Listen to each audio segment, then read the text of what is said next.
Assalamualaikum warahmatullahi wabarakatuh. Hello fellow Mamplusa students. My name is Fitri Izzudin and I would like to deliver my speech by the title of The Importance of Knowing Teenagers' Relationships According to Islam. My beloved audience, as we know, humans are known as social creatures, referring to the concept that humans naturally inclined to live and interact within society.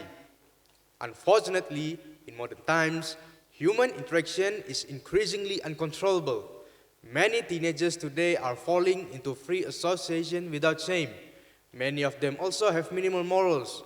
Do you know what some of the examples are? A small example is when a student is spoken to by their teacher. What they do? They instead focus on playing their gadget more without paying attention to who is speaking. It is truly very sad to see this condition. So, what can we do as a teenager to avoid being influenced by this negative association? The first tip I have is we need to always maintain politeness. Courtesy is needed in action and speech. This is done in order to respect others or even among teenagers themselves.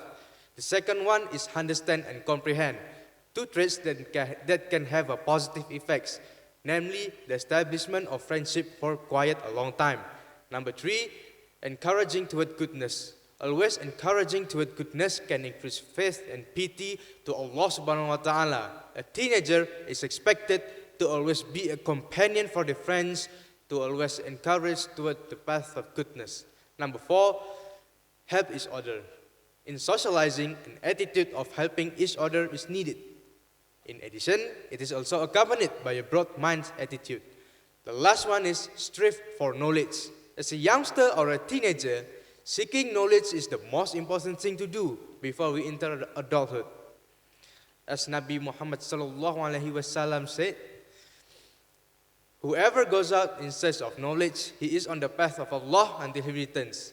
Hadith Tirmizi number 2571. As a quote before closing today's speech, being a teenager is an amazing and hard time. So be careful and get closer to the Creator so that your life becomes more beneficial.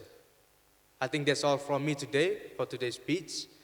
And I hope this will give benefits for all of us listening. The last I say, wassalamualaikum warahmatullahi wabarakatuh.